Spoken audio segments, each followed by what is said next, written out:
Eyes you have. Take your time about aiming and make sure your I hand know doesn't small. shake. You can't shoot it. I rode a bicycle. Let's go in the garden. But I warn you, I'm firing in the air. And I a dolphin. Cold feet, eh, sir? Your handsome too. When I'm naked. Ha! He likes me. He dares to What do say you he know likes how me. to do? How can I help it if I like you? Trapped like a mouse. Get back or I'll shoot. Stroke. It's going too fast. Who's going too fast? Century. Once I leave this place, we'll never see each other again. You're all A mixed gentleman, a up. man of honor. You may take on Because I'm running Running from what? from the coming Be my year. wife. You knew how furious I am. Haven't you seen my face? That's why I stopped. Hey, you there. To the right? Walking us out of our wits, and now you want to fight? That's Go 74th away. Street.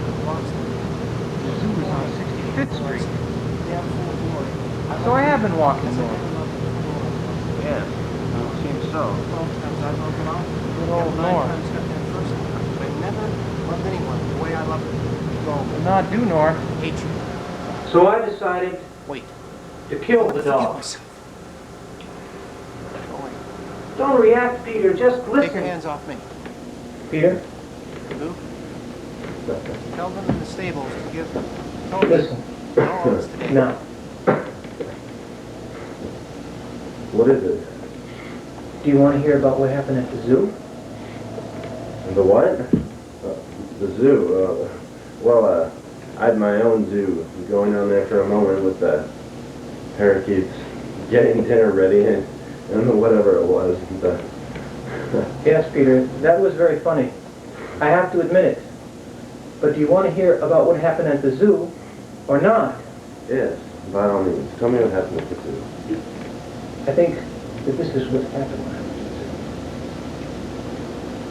the zoo. First, let me tell you about why I went. I went to the zoo to find out more about the way people exist with animals and the way animals exist with each other. It wasn't really a fair test, with everybody separated by bars from everybody else. But if it's a zoo, that's the way it is, right? We go.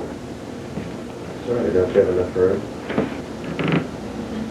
So, it's Sunday, and all the children are there, and all the people are there, and move over. All right.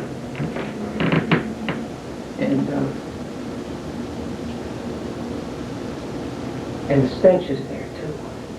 And the balloon sellers and the ice cream sellers, and all the seals are barking, and all the birds are screaming. Move over. Here, you have more than enough room. And I'm there, in his feeding con, the lion cages. And when the lion keeper first comes over to feed one of the lions, move over. I can't move over anymore. What's the matter with you? Stop hitting me. Like that? Stop that. What's the matter with you? I'm crazy, you bastard. That isn't funny. Look, Peter, I want this bench. You go sit on that bench over there, and if you're good, I'll tell you the rest of the story. On board deck of the Hagenbeck steamer, inside a cage. It was not a four-sided barred cage. It was only a three-sided cage. The locker made it four-sided. It was too low for me to stand there and then too narrow for me to sit down in. I watched everything quietly before I even thought of such things. Indeed, it was the mass weight of my observation that impelled me in the right direction. It was so easy to imitate each other. First thing I learned to do was spit. We used to sit in front of my locker and spit in each other's faces. The only difference between me and them was I learned how to clean myself up afterwards. They did not. I could soon smoke a pipe like an old hand. And if I stuck my thumb in the boulders, a roar of applause went up between deckers. The only thing was, I could never tell the difference between a full pipe and an empty. What progress of mine, how the rays of knowledge penetrated from all sides to my awakening brain. I do not deny it. I found it exhilarating. But I must also admit, I don't overestimate it either. An effort which up until then has never been repeated. I managed to reach the cultural level of an average European. That in itself cannot be said to be much, but it is something insofar as it opened up a special way out for me. The way of humanity. There is an excellent idiom. To fight one's way out through the thick of things. That is what I have done. I fought my way out through the thick of things. And don't tell me it was not worth the trouble. I squeed the other day. The ill effects caused by certain insects.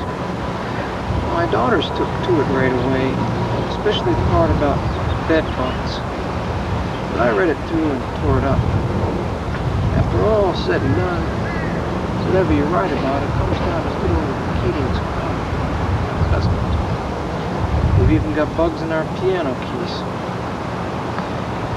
As a topic for today's lecture, I've chosen, as it were, the harmful effects caused by tobacco.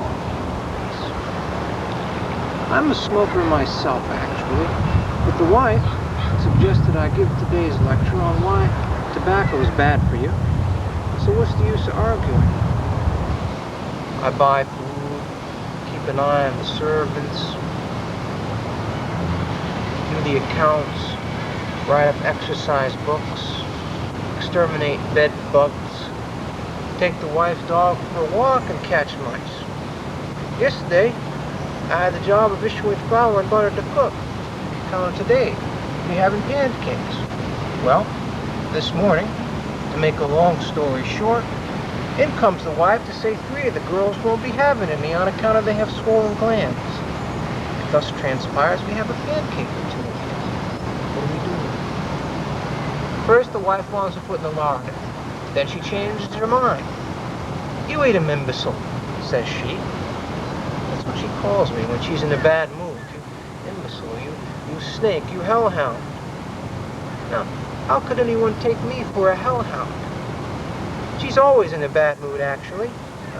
I couldn't even eat the pancakes. I had to gulp them all down because I'm always so hungry. Yesterday, for instance, I was on the point of going to the office. Various considerations held me back. I couldn't get those Spanish affairs out of my head.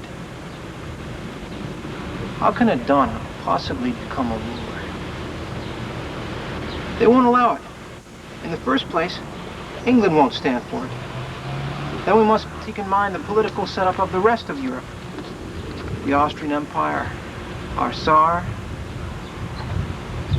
I must confess that I was so perturbed and hurt by these events that I could do nothing all day. Marva remarked that I was very absent-minded during dinner. In fact, I believe I absent-mindedly threw a couple of plates on the floor, or they broke at once. After dinner, I walked the streets, uphill and downhill.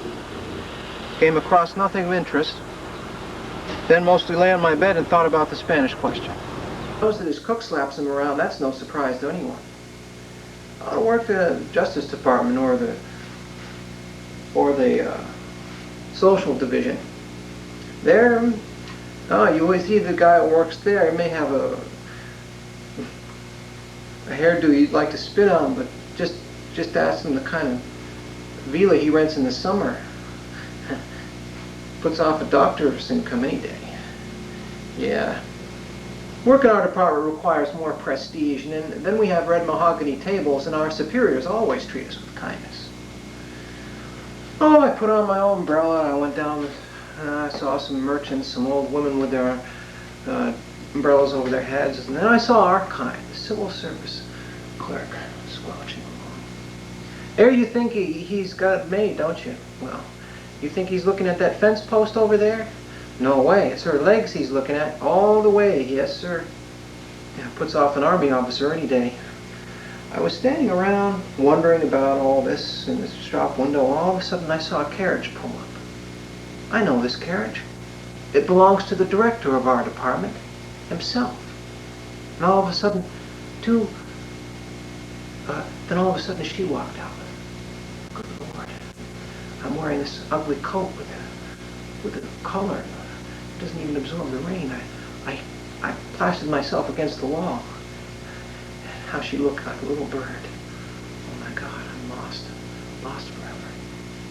And tell me, women don't have a passion for these rags. Right in the pouring rain, I saw a dog follow her. I know this dog. Her name's Maggie. And all of a sudden, two women walked by, one old, the other young and pretty. And then I heard, I was, Bow Wow, very sick. Of course, it would be improper not to have a uniform at the arrival of my retinue. I expect them at any moment.